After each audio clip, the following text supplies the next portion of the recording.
Hello friends, आज अपना नया टॉपिक चलेगा रेशियो अनुपात। तो ये बहुत इंपॉर्टेंट टॉपिक है। एक ना एक क्वेश्चन इसका हर एग्जाम के अंदर रिपीट होता है। एसएससी ले लो, रेलवे ले लो, चाहे बैंक ले लो। और ये इस पैटर्न का क्वेश्चन, टाइप फर्स्ट पैटर्न का क्वेश्चन, ये पैटर्न का क्वेश्चन एनटीपीसी 2019 को आया है और हाल ही में एएलपी 2024 को आया है। तो आने वाली एएलपी सीबीटी 2 एग्जाम के लिए, जेएन सीबीटी 2 एग्जाम के लिए, ग्रुप डी एग्जाम के लिए बहुत इंपॉर्टेंट है। ये एनटीपीसी एग्जाम के लिए भी इंपॉर्टेंट है। तो देखिए क्या है ये रेशियो यानी अनुपात। तो देखिए क्या दे रखा है, ए और बी का मान दे रखा है 2:3। ए और बी का मान दे रखा है 2:3। बी और सी का मान दे रखा है, बी और सी का मान दे रखा है, बी और सी का मान दे रखा है 6:8। और अपन को निकालना है ए बी सी का मान निकालना है। समझे आप? तो करना क्या है, अपन को करना क्या है, सिंपल रखना है ए बी सी। अपन को लिखना क्या है, ए अनुपात बी अनुपात सी। ए और बी का अनुपात क्या है, 2:3।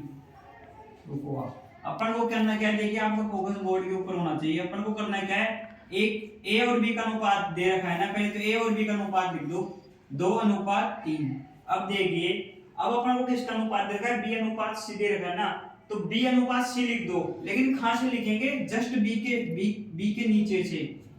बी और सी का अनुपात क्या दे रखा है, 6:8। तो 6 बी के जस्ट पहला अनुपात लिख दिया। अब बी का दूसरा अनुपात है तो दूसरी नीचे उसके जस्ट नीचे से लिखेंगे बी और सी का अनुपात दे रखा है 6:8।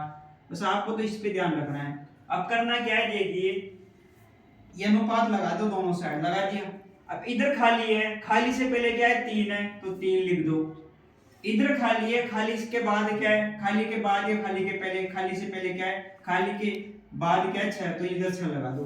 अब इनको आपसे मतलब इनको आपस में गुना कर दो, 6 दूनी 12 अनुपात आ गया। इन दोनों को गुना कर दो, 6 में 18 गुना कर दो।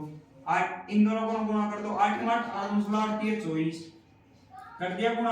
अब क्या है, अब इन तीनों में कोई कॉमन है तो काट लो। ये तीनों तो 6 से कट रहे हैं, 6 कम जा 6 दूनी 12, 6 तीन 18, 6 चौका 24। तो ए बी सी का अनुपात क्या आ गया, 2:3:4। देखिए बहुत इजी तरीके से मैंने बताया। करना क्या है, ए और बी का अनुपात दे रखा है 2:3, बी और सी का अनुपात दे रखा है 6:8। अपन को क्या करना है, सबसे पहले ए अनुपात बी अनुपात सी लिख लो। लिख लिया, पहले ए और बी का अनुपात दे रखा है तो ए और बी का अनुपात लिख लो 2:3। उसके बाद बी और सी का अनुपात दे रखा है तो जस्ट बी के पहले अनुपात के नीचे बी का अनुपात लिख लो और सी का अनुपात सी के नीचे लिख लो। या खाली बचा तो खाली से पहले क्या 3 तो 3 लिख लो, या खाली बचा क्या यहाँ, तो इसके बाद क्या 6 लिख लो। इन दोनों को गुणा कर लो, 6 दूनी 12, 6 तीन 18, 8 तीन 24। अब तो कॉमन आ रहा है, कट रहा है, 6 का भाग जा रहा है तीनों में, 6 में 6 दूनी 12, 6 तीन 18, 6 चौका 24। तो ए बी सी का अनुपात आ गया 2:3:4। तो देखिए आपको मैं रेशियो का पैटर्न का क्वेश्चन बोर्ड के ऊपर कराऊंगा। अगर आपको ये पैटर्न समझ में अच्छा लगा तो चैनल को लाइक करें, सब्सक्राइब करें एंड वीडियोस को शेयर करें। Thank you.